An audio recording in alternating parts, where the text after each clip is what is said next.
Hello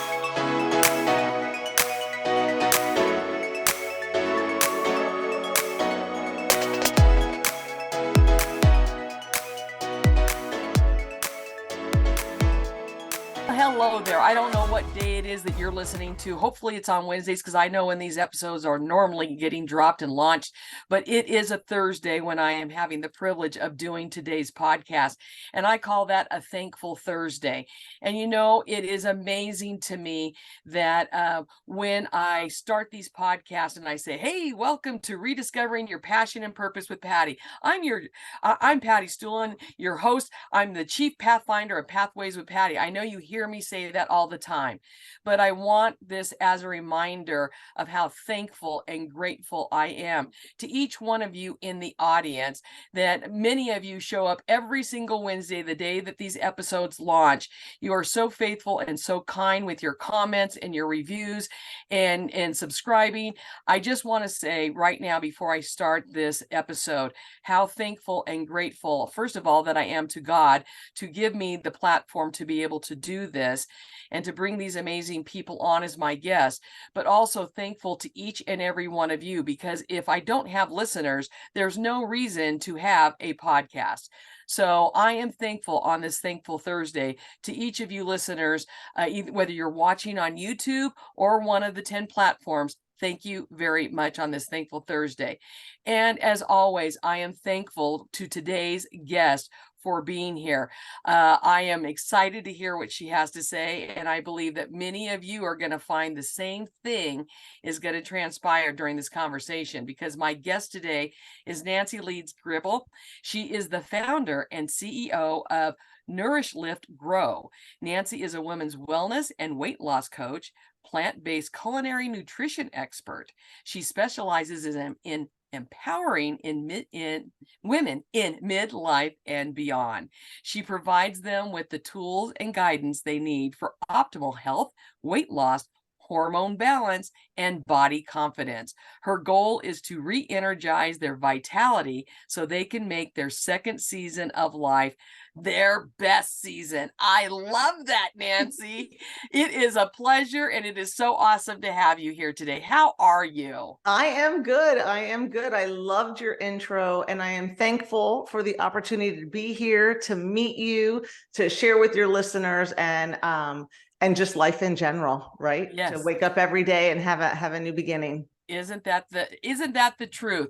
Well, with that said, I'm so looking forward to hearing your story of where you've been, what you've gone through, and where you are today, and what it is that you're doing. So with that said, please share your story with our audience. Oh gosh, right. There's so many parts to it, but kind of the big part is, first, I currently live in the Woodlands, Texas, which is just north of Houston. I've been here for a few years now, but I'm a Florida native. It's my home, it's my heart, sun, sand, surf, all the things. But in Florida, I was a very, very successful real estate agent. And I married later in life. And at the age of, I think 40, 41, had my son. And everything, honestly, I felt like after a lot of craziness of growing up and things, I really felt like my life had come to its pinnacle. Like I was here, I had arrived, I had an excellent career, I have my son, I was happily married, financially well. And then 2008 hit. And if anyone, most people will recall 2008, the market crash of market crashes. So in essence, I went from being very financially well to going to a zero income overnight. And a lot of my resources I had put into investment properties, and all of that tanked immediately.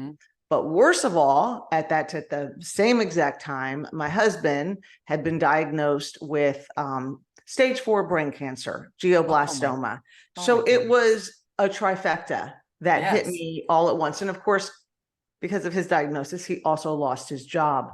So I spent the next few months really doing everything I could to try to figure out how we navigate this new terrain of his diagnosis, trying to keep him alive, trying to be the best parent I could for my son, and trying to work any job. I mean, I was taking jobs anywhere I could to try to bring in an income. In November of 2009, my husband passed away. And at that point, I just honestly, I'm very honest about it. I went into just kind of a brain fog. I did the daily functions that I needed to for my son. I was there for him. I'm trying to revitalize this real estate career that, you know, was a whole new thing, but I was truly also navigating a massive bankruptcy between medical bills and on my properties. I had about 1.5 million in debt with zero income, zero savings. Oh my gosh. Navigating all of these, and the bankruptcy, they were treating me like a business, not as a person, because I had so many investment properties in there, which I didn't know. So it was like honestly throwing salt on every wound that I had. But I was doing what I could, right? Like I'm picking up the pieces, I'm doing it just kind of in this robotic motion. Fast forward about 3.5 years later, I go on my first date. I fall head over heels. That's just the way it was. And we eventually fall in love. I introduce him to my son. We get engaged. And I'm thinking in my head, oh, life is going to be on the upswing again, right? Like, okay, I've made it through, you know, still love my husband, but, you know, I'm moving on, moving forward. I say moving forward. Well, Peter, as it turned out, had been in a bike accident once before and his back had been hurting. So they said, oh, it's, you know, all this pain is from your bike accident. We're just going to do this surgery, yada, yada, and fix it. And so we go in for his surgery and the surgeon comes out, or the nurse comes out about 30 minutes later. And she's like, we didn't do the surgery. And I was like, oh, great. Like, he's fine. And they're like, oh no, he's not fine. He has end stage pancreatic cancer. And oh my gosh. I go, what? And they said, yeah, he's got about 3 weeks to live. And they were accurate. He had about 3 weeks to live. It was mind-boggling to me. And not only was I experiencing my own grief, but I always cry. I'm sorry. I had to go tell my very, very young son, who had kind of like thought also he had a second chance at having a dad in his life. Yes. I had to go tell him that no longer was that going to be, that Peter had died. And I really wanted to lie. I tell everybody, I really wanted to lie and be like, he broke up with me. But I couldn't have a relationship like that with my son. It was honestly the second worst moment of my life, all of it. But I went through it and I said to myself, Nancy, you cannot go in that same fog again. You can't do it. And I really started thinking about it. And I'm like, here's two people that on the outside looked very fit, very healthy. They ate the standard American diet. They did all the things, but we had no idea what was going on the inside. So I said to myself, okay, wait a minute. I'm an older mom. God has entrusted me to be the single parent for my son who's already experienced too much loss, like too much. I got to get healthy. And I was vegan at the time. I had been vegetarian since my early 20s. I went vegan in my 40s, but I was kind of a junk food vegan. I was always trying to be skinny. I'm very upfront with that. Like my goal was not health. It was, I just need to be skinny. But now it had flipped. Now I'm like, wait a minute. I got to like get health. I mean, I need to be healthy. And so that was my very first thought, was like, I can't be in this fog forever. I've got to get healthy. My son deserves it. I kind of didn't care about me so much at the time, but I was like, my son really deserves it. But also I thought, when Peter had come into my life, I was like, I had been given this second chance. Right. Yes. And I realized the chances are up to us. Like I can't be waiting for someone to come into my life.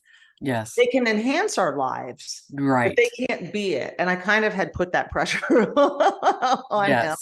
But so a lot of things. So I'm like, that's it, Nancy. So I'm still trying to navigate real estate. I didn't love it as much. It was very hard being a single parent, but I was still doing it. But I decided to enroll at the Institute for Integrative Nutrition so I could learn for myself how to be healthy. And I fell in love with everything nutrition and the power of food. I had dabbled a little bit when James was ill, but I was in such a mode. I didn't really like absorb it all. Right. Now I had this time to absorb it all. And I was like, oh my gosh, the power of food is unbelievable. And that's how I shifted everything after that. I took more and more classes, got educated for the next 4 years. I left my real estate career, left my beloved Florida, sold my home, moved to Texas so I could be near my sister and her kids, and completely at 50 years old, started everything brand new. Wow. So you discovered a brand new passion and purpose. Yes, 100%, 100%. Sounds like a pun. I could eat up everything nutrition information, and especially how it relates to food in our bodies. It's just fascinating. So now that you have all this new, you're starting this new life, you're in a new state, new everything, new passion, new purpose. How do you know, or what is the sign that tells you what direction to go with all of this newness? Yeah, well, that was tough. It's hard. I think the first thing I really had to learn was to, at my age, be humble to be a beginner again. As when you've had success in any arena, whether it's career, whatever, and then all of a sudden you're like, I don't know where to go with. Like I'm getting all this information, but what do I do with it? Right. I really thought, in truthfulness at the outset, like I was just like, I just need to tell everybody health, health, health. But the more, as I would encounter women, I would go to networking meetings, I would do things. I kind of was met with the same resistance that I used to have. And it was kind of like, that health thing is very nice, but I've got some weight to lose. Yes. Hey, for you and your super healthy self now, but I got 20 pounds over here and I need help with that. So hence I went into learning, okay, I got to learn about weight loss. And that really became my niche for a very long time. And now that I've done it long enough, I am blessed that I, can now teach healthy weight loss, health, all the things. So that's kind of how I got to where I am. So with that said, what exactly does you're the founder and CEO of NourishLiftGrow. Yeah. What is it that you provide people, or what is it that you offer? Yeah. So basically I offer programs and services mostly geared around coaching and education. So I do educations on the power of food, how to eat for optimal health. And then one of the prime programs that I run, it's affiliated with, is the Faster Way to Fat Loss. And it's a scientifically backed program that teaches us how to strategically lose fat, retain muscle, which is so important as we age, balance our hormones, and just really get the body results we want, also with the health we want. And then I go out and I do speaking opportunities. So more education. I feel like we have to educate, and then we have to bridge the gap of all this education with what to do. So I bridge that gap, really. I'm a coach. And so that's part of what I say when people are like, what do you really do as a coach? I'm like, that gap. I get you from, it all sounds good. I've got a lot of intention, but move those, and then let's move, we get you going. So one of my questions is, I know that from some of my other guests that I've talked with that are either life coaches or helping people get sober or get off of substance abuse. One of the things that they say that is so important is the fact that you need to find out what the root cause is that is creating the issue to begin with, that's creating that overindulgence or that vice that you have. Now, I will unapologetically say that my vice is food. It always has been food. And so as talking to these people, I keep thinking, okay, so what is my deep rooted, what's the reason behind it? Is that something that you help people with when they work with you, is discovering what the root is of the issue to begin with, so then you can work with them and take them to the next step? Sometimes, I mean, sometimes I do. I would say I flip that a little bit more. I flip that around a little bit and really go to the deep root of why they want to change. Gotcha. I focus more on that aspect of it. Is Mm-hmm. what is the deeper why? Like, Mm-hmm. I want to lose 5 pounds. I want to lose 20 pounds. That's very surface level. It Mm-hmm. sounds good and you mean it. Like, I'm not saying you don't mean it, but if you Right. don't have a deeper rooted why, a deeper rooted reason, when the emotional stuff comes up, and we work through that. Like, I mean, I work through that with my clients for sure. But if you don't have this why first, they don't even want to work through it. I mean, that's Mm-hmm. the truth. They Yeah. come up with every reason, known. So you have to have that deeper rooted reason. And I call it, I have it in my thing. I call it, because I work with mostly women midlife and up. I'm like, it's your midlife manifesto. Like, Mm. how do you want to live? And why do you want to live that way? How do you want to feel? What does your life look like? Like, I go through a whole series of things because for me, you could have told me all day long, Nancy, the reason you only you only eat tortillas and chips is because you're addicted to salt. And the reason you're addicted to salt, I could have cared less. I'm like, Right. whatever. I like my tortillas. That's like not going to change. I Mm-hmm. like salty chips. But when my motivation changed, when it was so deeply rooted that it's not an option. I have to get healthy for my son, like, not an option, game over, and I witnessed, and I held the hand. I will say, when you hold the hand of two people that you love very much like that are an integral part of your life, and they take their last breath Mm-hmm. and they were young, you're like, this is real. This Mm-hmm. health thing is real. And Mm-hmm. so that has always been my factor. And then what happened is, as I got healthier for my son, I started feeling better. Mm-hmm. I started wanting to do it for myself. So I say that's how I come at it. I really am on the flip side. I'm like, we've got to start with your why, like your deeper Yeah. root, how you want your second season of life to be. Well, and I'm sure that through that journey, that once they've established their why, they may discover on their own things that they had suppressed that come forward, that they're able to work through once they have figured out their why. 100%, 100%. And it is a journey. Like, Right. I mean, once and I'm specifically speaking in the health and wellness arena, Mm-hmm. but it is a journey. And I'm like, once you are like, this is what I want, like, it is for life. It's for your life and it's for life. Mm-hmm. And it's going to change along the way. Even your why might change along the way. Things are going to come up and you work through them. But because you know why it's important to work through it, you do the work. If you Right. don't have that, that's everything else. It sounds great, but you may not care. You can't expect somebody else to help you if you're not willing to help yourself. That's got to be the first thing. Your why has to be so strong Yeah. and passionate that that you're going to stick with whatever, it's going to be that important. You're going to stick with it. Yeah. So speaking of a midlife manifesto, even though I'm now on the back side of it, Yeah. why do you think and I don't know if it's worldwide, I can only speak from my part of the world in California, but why does it seem like it is so taboo to talk about menopause or women's hormones and how it affects us so greatly? And I think we're finding out even more that it's actually happening earlier in a woman's life, like in their 40s, where we used to just think, oh, around your 50s or whatever. Why is it still so taboo to talk and have a real good conversation about, you're not crazy, this is what's happening? I mean, why is it? Yeah. I don't understand.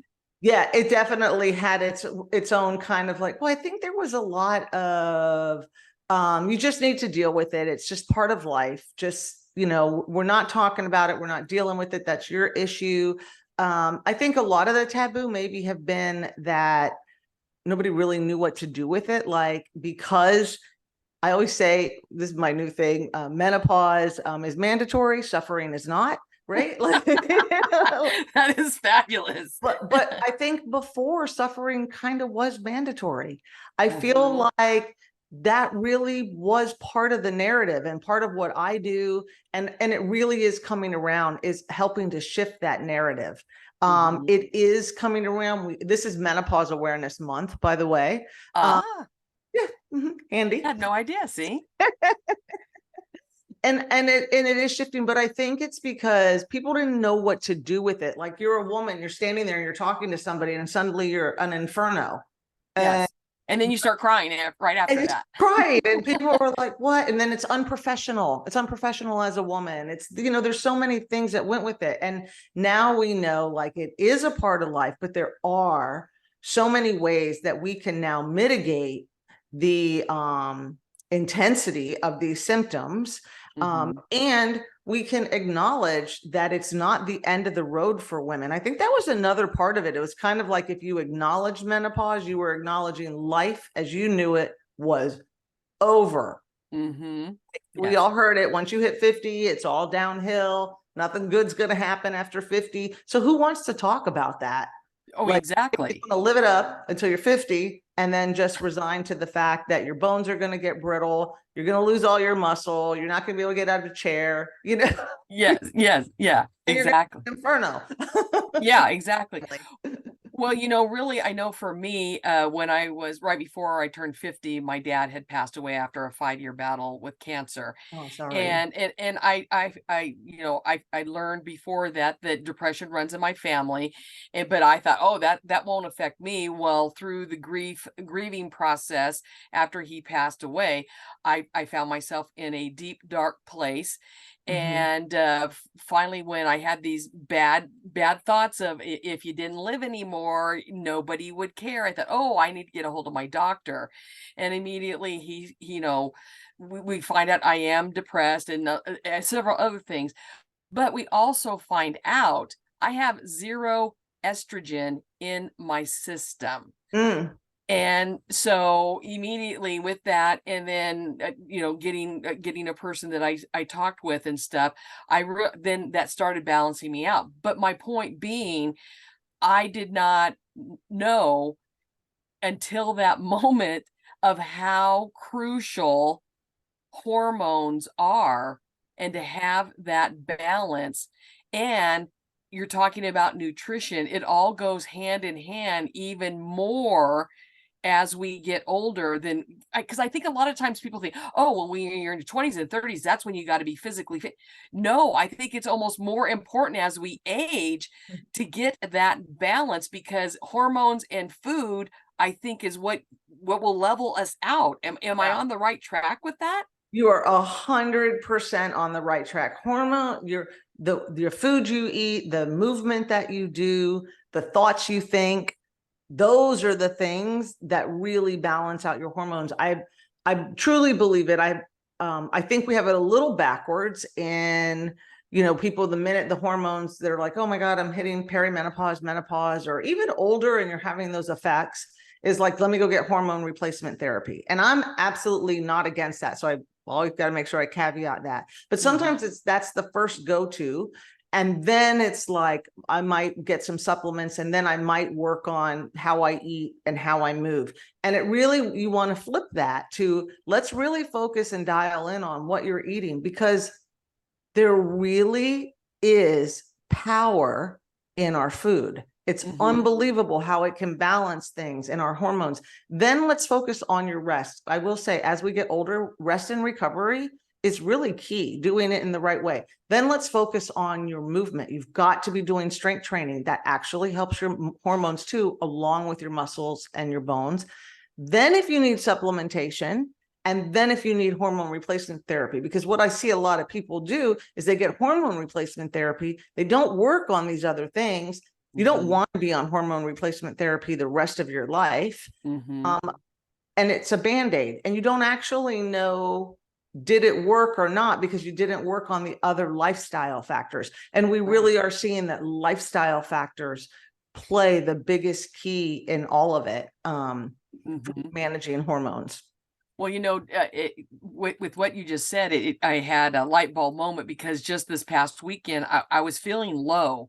And one of my dear friends, she writes me and she texts me and she says, have you been going out for your walks? And because I'd been so busy with my podcast, I mean, literally starting at 7 o'clock in the morning, going till 5 o'clock at night, I was mentally, physically exhausted.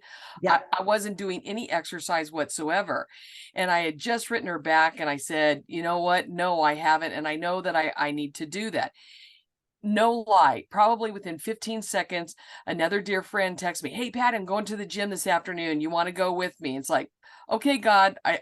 So I said, yeah. Well, then like another 15 seconds after that, another dear friend says, Patty, I feel like I need to go on a short walk this morning. You want to go with me? Okay, God, I get it.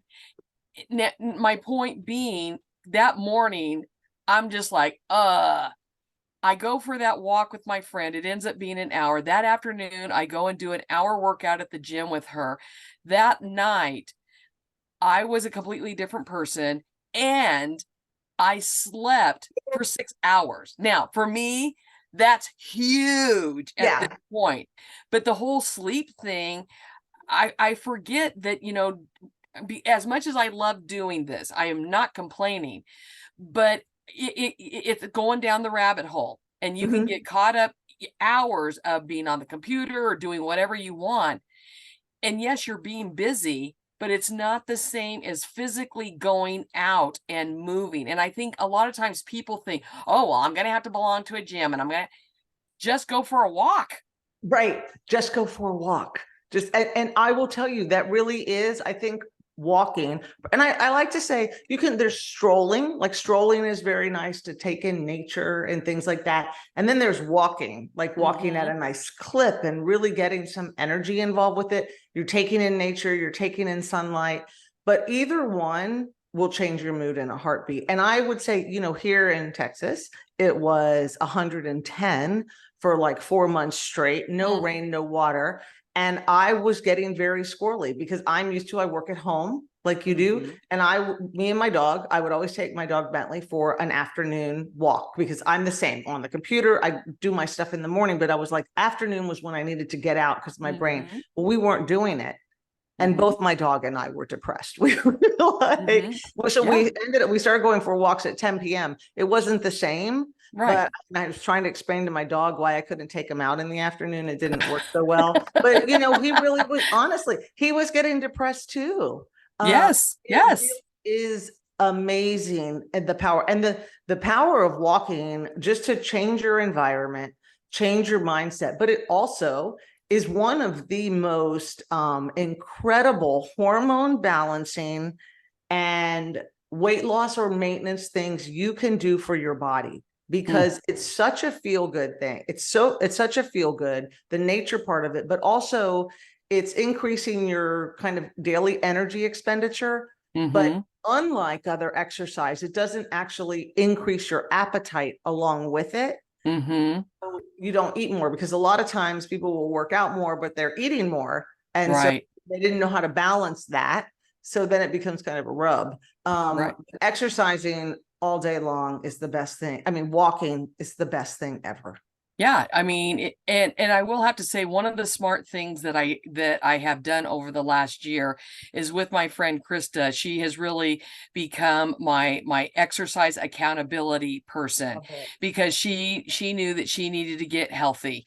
And so through that, I think we have helped each other, because it never fails that when one of us is like, I don't feel like working out today, she'll call or she'll text and say, hey, I'm going to the gym. You want to go with me? It's like, all right. But that, for me personally, that has made a difference, knowing that I have that accountability person, because it's very easy to talk our way out of eating right or exercising or doing these other things for us that are really for our benefit. Yeah.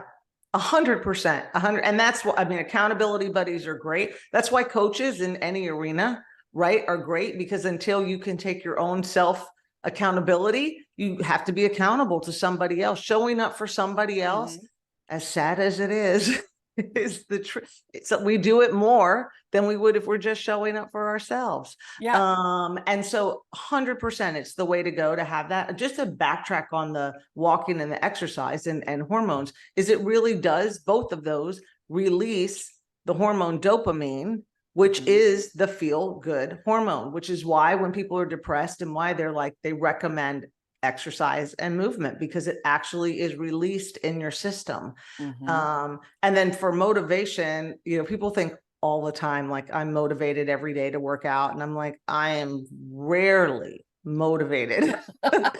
Rarely. Like, let's make that clear right now. It's very clear. But what I always say motivation comes after the fact.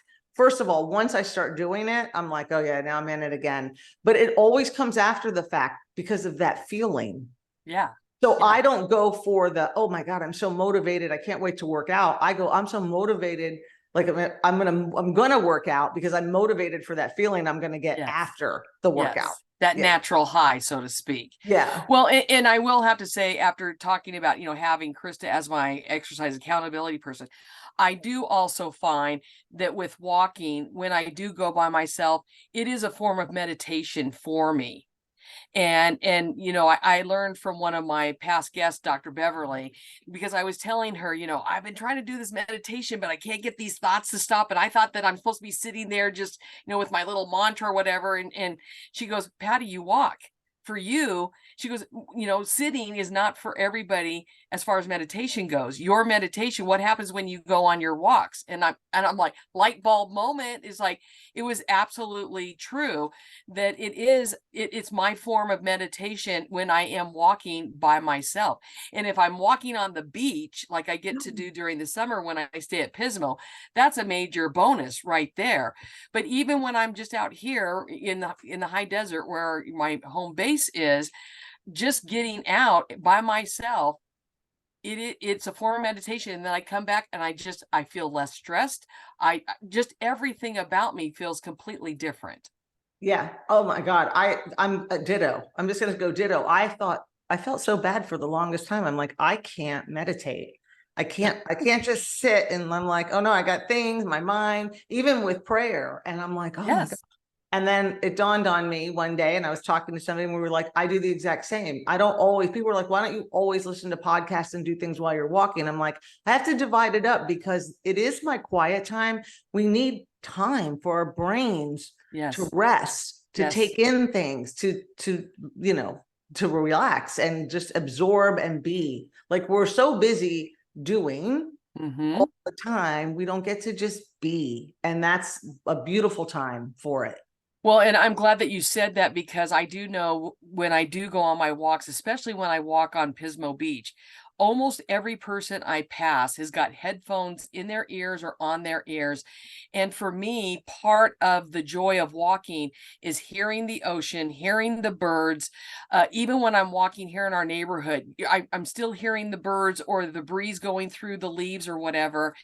And it's a different type of sound, but it's resetting my brain where, you know, if I'm listening to music, then I'm singing the song. I'm not shutting my brain down in that respect, you know? Yes. So yeah, I'm glad that you said that, because that is part of the meditative process right there, is I'm not bringing in that other, you know, social media, whatever you want to call it. Yeah. I'm just taking in nature. Yeah. And we need it. I mean, I know you do this podcast. So we're obviously proponents of personal development and growth mindset and finding your passion and your purpose and going out there and doing these things. But we do need that reflection time. We need that downtime, and it can feel like a hard balance. And I was struggling with it when I thought I had to do exactly what you were saying, sit, meditate. I'm like, this is not Mm-hmm. working. This is not working. Mm-hmm. Yeah, I know exactly. It's the movement with it was very good for me. And then nature, I'm exactly the same. Yeah. Can because I think the other thing too, that especially as we get older, I mean, I do see uh a lot of people, especially if I'm by in a college town or whatever, like everybody's carrying their water bottles. That's Oh. like, it's almost like a fashion statement. Yeah, well, look at my Yeti, container or whatever. But can you elaborate on the importance of hydrating? Yeah, yeah. And I'm first going to say for anyone as we age, like here's the tricky thing about our bodies. As we age and things slow down, if we are not really putting in the effort to keep up our muscle, keep up our energy, keep up our health, our body is naturally, it's going to decline in a lot of areas. But one of the declines is our desire for water and our desire for protein. Two things that we really, really need as we age. So it's imperative. But water, our bodies are mostly water. They lubricate every joint. They help every cell function better. They move things through our blood. It moves things through our blood better. Like we need hydration for every function. We can go longer without food than we can without water. We absolutely need water. And the tricky part is getting enough in, especially when that desire to drink it isn't there. And so actually in my programs, the first week we always talk about is hydration, and we start tracking water because it's such a natural decline in drinking it. I'm like, you can drink a bottle of wine, you can drink a bottle of water. Well, I have a friend that she drinks Diet Coke all the time, and she goes, "Water is for bathing." And it's like, well, come on. I mean, but I even know myself, when I can look at my skin and it doesn't look quite right, it's like my outer warning sign to myself, you need to hydrate. Yeah. I mean, and the other thing too is when on those days when I properly hydrate, it's another thing that affects me mentally. I believe anyways that I think clearer. I make better choices and better decisions when I am hydrated. Yeah. Yeah, it is. It literally it enhances every function of our body. And by the time you're thirsty, like most people are like, well, I'm not that thirsty all the time. If you actually get to the point where you are really thirsty, you are already very dehydrated. That's the signal that you need a lot of water. Honestly, our cells, everything, our skin, just like you were saying, you can tell when it feels dry or when it feels softer. I mean, obviously it's aging, but it can age in a different way too. Our face, like if you go to an esthetician, they can tell you instantly that you don't drink enough water or you do. What I encounter for most, I work primarily with women, is the reason they don't drink water is because, I'm just going to say it, because they got to go to the bathroom more. Yes. Right? I'm with them. I get it. Yes. I get it. It's a tough, that's a real thing. And I don't make light of it. I'm right there with them. So you have to really be very strategic too with that. Like you really want, honestly, you want to start your day before, even with coffee, you want water in your system because your body, as you've been sleeping, is dehydrating. And so you want to give those cells kind of that wake up call with water. And this used to always be tricky for me because I'm like, oh, I really want my coffee first. Like, it's really what I want to do. So now, I mean, I sleep by my bed has my water bottle. It's there right when I wake up. I mean, just for truth and storytelling here, I wake up, I go to the bathroom, I come back, I grab my water bottle, and I make it from my bedroom to the kitchen. And my goal is to drink that entire bottle of water. Oh, wow. Because I'm like, I know the importance of having water first thing. And then I get in the kitchen and I get things ready. I let my dog out and I pour my cup of coffee, and I don't, it's so stupid, but I don't feel deprived. Like I didn't get, it's not like I have to sit and drink my water first. And then I have my water bottle everywhere. And if you're in an office or you're in a certain setting, you might have to be a little bit more strategic, but you really want to get in at least half your body weight in ounces every day. And if you need to cut it off at a certain time at night so it doesn't wake you up in the middle of the night, then do that. But for most people, if you're getting it throughout the day and you still have some at night, you don't have to go to the bathroom really, because your body is dehydrating, and it's just really kind of balancing it out. But you know, you play around with it, but it really is important. Water's really important. So as we've said before, it's all just a very fine balancing act. So when you help women create this midlife manifesto, what does that process look like? Yeah, so we go through, and basically what it is we sit down, and I'm like, the first thing, what I want you to do is I want you to think about all the things you want to be doing in your second season of life. And I kind of put it like this: when we're growing up, right, we start thinking about what I want to be when I'm older. Do I want to be a doctor? Do I want to be a scientist? You know, whatever it is. Do I want to have a family? Do I want to have kids? What school do I want to go to? We think about all of that. We really do. Everybody does. Even if they're like, I don't want to do any of it, they're thinking about it. Then we get in what I call the hypnotic rhythm of life. Now we're reactive to everything. We've got families, we've got careers, we've got kids, we've got charities, we've got all the things, and we are just doing. Then we get to midlife, menopause, wherever you want to call it, and you're all of a sudden things are changing again. And that is typically when most people find themselves going, okay, here I am. Maybe you're looking in the mirror and you don't look like you thought you would look. You don't feel like you thought you would feel. Maybe you didn't do the things you thought you would do. That's okay. You can wipe that slate clean. So we wipe that clean and we start from where we are, and we go, okay, now, leaving all the negative thoughts that are going to come into my mind, because they're all going to come in the minute you're like, I want to, the other side of your brain's going to go, too late, too old, sorry. You got to go, pushing it, just push it aside. Right now, it's literally a brain dump. How would you really like your second season of life to look like? This is key, because this is my motto. I will drive it home every day. This is not a dress rehearsal. One life, one shot. And if you are not really going for and thinking about how you really want to live, you are sitting on the sidelines of your own life. And for some of us, like me, it got pushed in my face, right? Like, oh my God, I got to think about that. Some other people, because that they don't have that big experience, they never think about this. I want you thinking about it. I want you thinking about it, and I don't care your age. So first we're going to go, what do you want to do?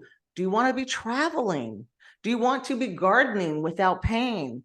Do you want to take up the newest and greatest sport of pickleball? Do you want to do me? I love water sports. I don't want to not think about doing water sports. What do you want to do? What does it look like? Do you have grandkids that you want to go to the theme parks and ride on the rides with them? It doesn't matter. This is what I say. It's your life. It's your manifesto. Write it all down. But then now we got to go back to it. And I want you to think about, how do you want to feel? How do you want to look? Are you energetic? Are you peaceful? Are you fit? Are you radiant? Are you sexy for a lot of people? Like, yeah, for that. Like, confident. What does it feel like when you think about you doing these things? What is that feeling that you're going to get? Because that right there is your why. So whatever those thoughts that started coming in, like, you can't, like, whatever. Well, now we might have to take a look at those and go, what is it? What is it over here now that we have to start working on? And people are like, oh, I'm too old. I'm too late. I'm not gonna, why should I work on that? The time is passing anyway. What else do you have to do? Are you going to then just let 10, 20 years pass by and go, I wish I had? Because that's the other part of the manifesto, is once we do all that, we figure out, what do you want to be doing? How do you want to feel while you're doing it? What are those things that are popping in that are saying you can't? Let's address those. What does that mean? You need to start working on. And then to really seal it in, now I want you to go back and go, this is your life right now. What does it look like in 1 year if you do nothing? nothing towards it. Maybe it's your health. Maybe it's you wanted to get off medications, whatever it is. What does it look like in 5 years if you do nothing? And then what does it look like in 10 years? Are you having trouble getting out of that chair? Are you not able to go traveling because you can't sit on a plane that long? Can you not go with your grandkids to the theme park because walking a whole day is not in your wheelhouse anymore? Are you on all the meds that are making you sicker than what you could have maybe alleviated with taking care of your health? Like, it sounds negative, but it's not. Like, you have to go there. And people, clients, they want to skip this step. They're like, this is a little woohooey. I'm like, there's nothing woohooey. It's you're putting a mirror in front of their face. Yeah. And it's so important because, listen, you can learn from me. You can learn from anybody the how-tos. Like, you can Google how to. Don't know how to do that when we've all done it. Midnight, how to lose the midlife belly fat, right? Google that, and you can Google it all day long, and then you can start a program and you can be all in, ready to go, and 2 weeks in you're like, a little harder than I thought. I thought I just started eating an apple a day, my to go away, and it's like, oh, it doesn't work that way, does it? So you need to have this vision of what you're going for, so that I kind of say you hold it at the top of the staircase, but then you get all the way back to that bottom stairs. And then when that next little rung of stairs looks gigantic, you kind of look up at that vision. You're like, I'm coming for you. And then you're like, all right, I can do this next staircase. And it really, it's everybody wants to know the magic secret. There it is. That's the magic pill. No, I mean, you're absolutely right. And the hardest part is admitting to ourselves most of the time that we do need assistance or we do need help, because we want to believe we're so independent. I can do it myself. I'll do the research myself. And yeah, it's easy to do the research, but it's much more difficult to take that first step and reach out and say, I have to admit, I'm not able to do this by myself. Yeah. And that does not make you a weak person or a bad person. No, it makes you probably the person that helped everybody else in the world. And now you've got to focus on you. And when I say this, I've talked, I work with very smart, successful women. Again, whether their success was in business, raising families, being charitable, whatever it was in their life. I'm like, we didn't get this far because we don't know how to do things. We haven't gone through everybody who's my age and older. We've been through some stuff, right? Like we've been through a lot of stuff. I'm not unique. We know how to do things. So the problem comes down to is because we know how to do things, the thought process is, well, the minute I'm really serious about it, I'll be able to do it, right? Because we know we've been able to do all these other things, but we also are the people that put everybody else first. And so when something else can come along to distract us, to put that person first, we're going to go to that. So I always challenge my clients, because I get a lot of, I already know that, Nancy. I already know that. And I'm like, I know you know, but here's what I want you to do. I want you momentarily to take off the I know it already hat, because one, science has proven that the minute you say in your brain, I know something, what happens is your brain automatically shuts down from being able to absorb that information and then take action, because your brain's like, we know it, we don't have to take any action. Hence, you know something, but you're not doing it. The other thing, so you have to, when the minute you're like, you read something and you're like, oh, I already know that, go, oh, no, I don't know. Now, they'll like, Nancy, that doesn't work. And I go, so here's the question you ask yourself when you're kind of challenging your knowing ability. Are you doing it consistently and successfully to the point that you could teach somebody else how to do it consistently and successfully? Because if you're not, then I say, just maybe you don't know. Just say, right? Oh yeah, yeah. Well, and what you're saying and what you're talking about when you had mentioned me, it sounds very negative, but I really do believe generationally, uh, our ancestors leading up to us, the whole thing is okay. When you reach this age, it's time to get the rocking chair out because you're retired, and that means you just sit and you don't do anything because you have no purpose. You don't look for a passion anymore. And part of my whole signature talk is about living your best dash, that dash mark that's going to end up on each one of our headstones, that is the date between our birth date and our date death. That dash tells the story of your life. And I have created an acronym for dash, and I ask people, are you daring to achieve a successful and happy life? Achievement and success is all up to you, because some days your achievement and your success is getting out of bed, and that's okay. But the bottom line is, I guess what we're both kind of saying is, don't buy into what media or other generations have said. When you get at this point in your life, no, you can't start a podcast, or you can't be an entrepreneur, or you can't get physically fit, or you can't. Right. No, what my message, and I know what your message is, no matter what your age is, if you want something better for yourself, or you thought, I thought it would always be great to be a motivational speaker, but I'm in my 60s now, so that ship has sailed, like I had thought a couple years ago. You know what? You can still do those things. You might have to do them a little bit differently, but in some cases you might do it better because you've got all this life experience and all this knowledge that you never had before. But we're conditioned generationally to say, a woman's role when you turn this age, this is where you're supposed to be at, and this is what you're supposed to be doing. It's Right. time to break that cycle. 100%. 100%. Right. I mean, right along all that, it's like your time is over. Like you Yeah. had time. Now it belongs to the youth. No, No. time is now. I have raised the youth. Yes. Now they are going. And I agree 100%. And it's so funny you said motivational speaker, because I had someone who that was their dream, and they're like, I could never be on a big stage. And I'm like, why does it have to be a big stage? It could be any Exactly. stage. It could be a podcast. It could be anything. Like, be open to the interpretation of it, but still go for it. Mhm.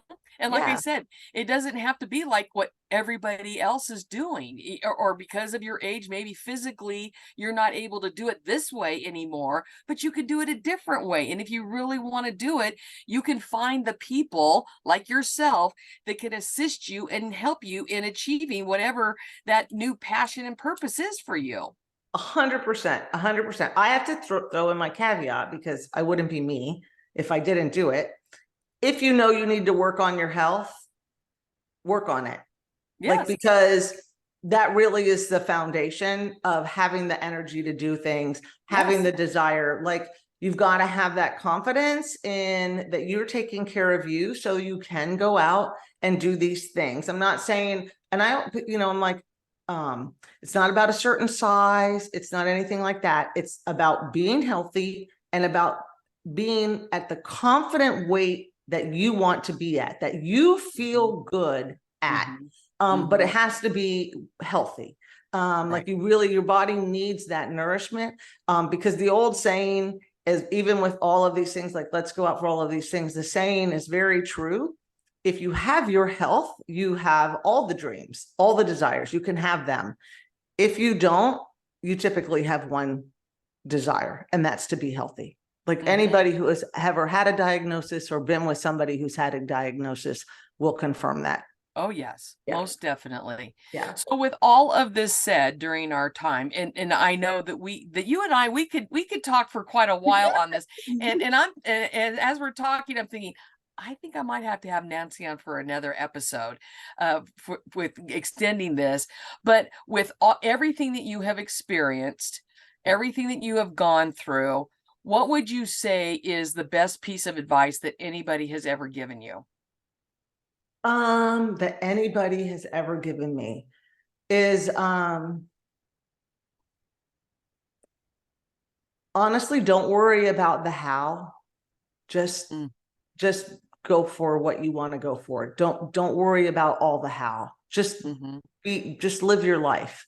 Because I think we can get wrapped up in all the how-tos, and that can be overwhelming. And so it's like, for me, that's putting it in God's hands. And just just still dream it, still believe it, and still always maintain the hope that it will come. But really it's don't worry about the how all the time, because that can paralyze. It can paralyze everybody.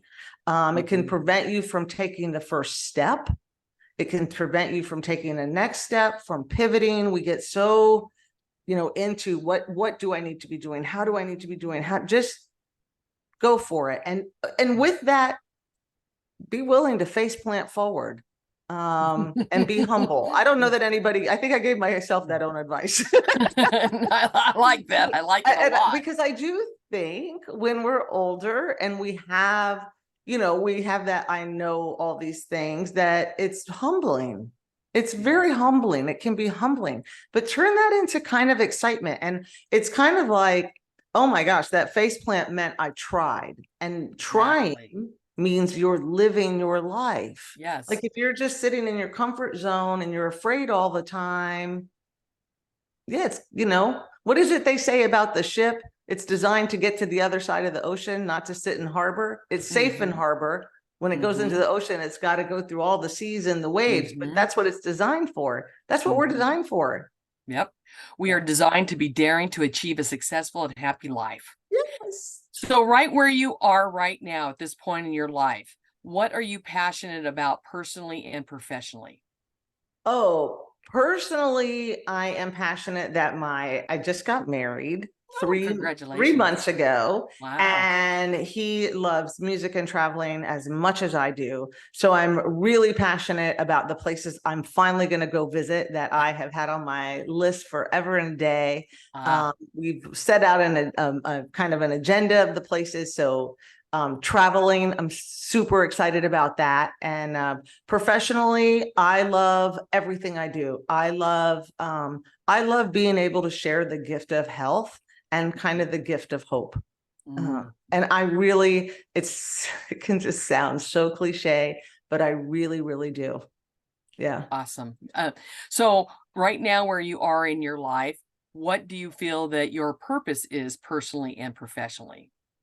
My purpose personally is to still help my son. He just turned 18, navigate what his plans are. He's got his own mold, and I love that. And so to embrace that uniqueness, but still help, I do feel personally that is still something God has me working on. Yes. Don't give up. Yeah. And then professionally, what was the question again?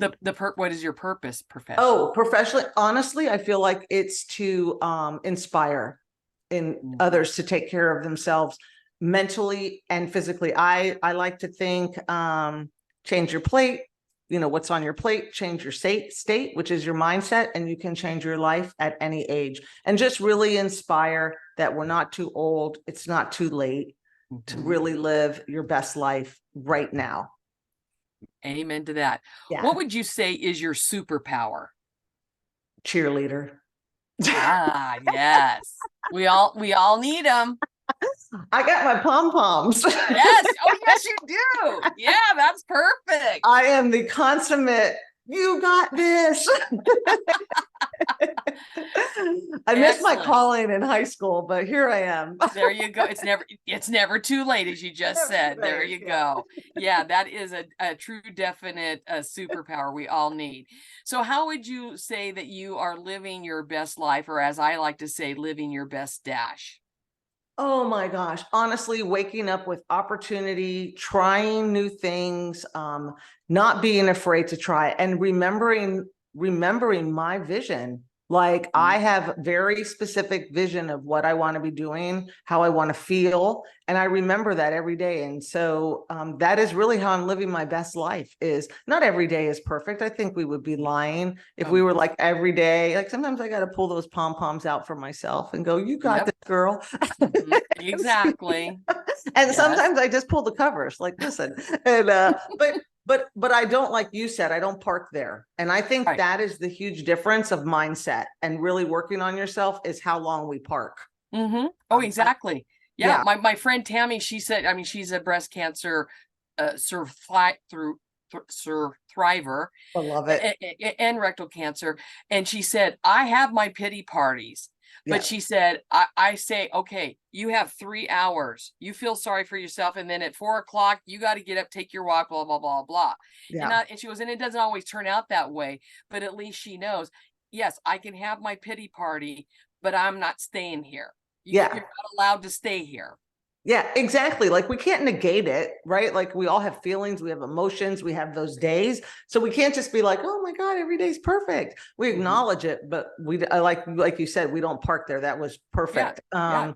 Yeah, so I think that's really it, is every day. And as long as I keep that vision of what I want, then on the hard days, after I've felt all the feels, I just pick myself back up and I go. And I've had to do, I mean, it's not easy. This is not an easy industry to be in. No. And I, have my own share of things and came in much older in the Mhm. game plan. And of course, there's a lot of comparison things that can happen with that. And I had a lot of mindset stuff to work on. And I just had to remember there are people that need to hear what I have to share. Yeah. Not for me, because if I can just inspire one more person to go, if she did it, I can do it. And so that's a driving force for me, is that one person.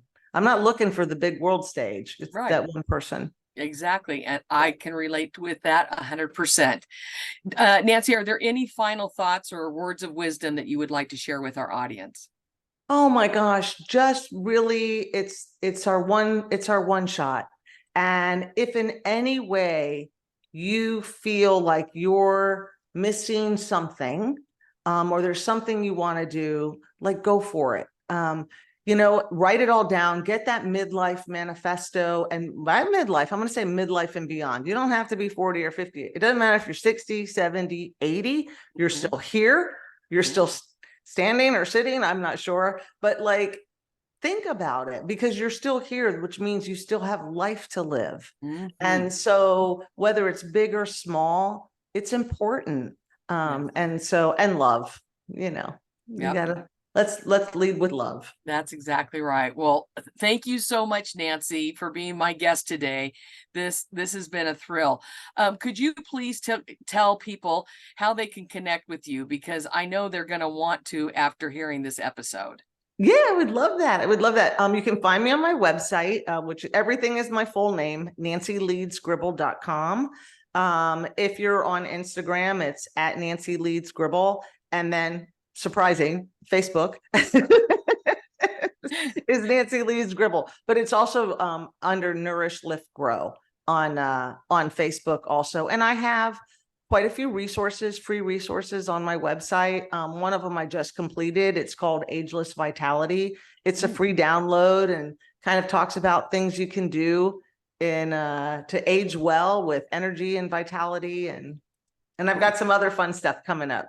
Well, I got to definitely make sure I get on that link and I check that out. But speaking of your links, all of that Nancy just mentioned to you, if you've been here a regular, whether you're watching on YouTube or one of the 10 podcast platforms, in the description of this episode, it has those links that Nancy just mentioned. So immediately when you're done here, go to the description, tap on that link, and get in touch with her, because as you can tell, her superpower is a cheerleader. And if you did not pick that up from this episode, I don't know how you will get inspired. I know it has totally cheered me up in many, many ways. This has been a true blessing, Nancy. Thank you once again for being here today. Oh my gosh, thank you for having me. I really appreciate it. I had the best time. Awesome. Well, and for you out there listening, remember to subscribe and follow this podcast. And while you're at it, go ahead and invite your family and friends, because with just this one episode, there are lots of information, life experiences, and knowledge to share and to learn from. So don't keep it to yourself. Share it with your family and friends as well. And while you're at it, if you would like to connect with me, you can go to my website at pathwayswithpatty.org. You can sign up for a Zoom call with me. And if you'd like to be a guest on the podcast, that's the other way to connect with me so we can share your story as well. So until we meet again, continue to live your best dash and know that life's an adventure. And I want you to enjoy the journey because your life matters. Thank you for joining us today, and may God bless you all.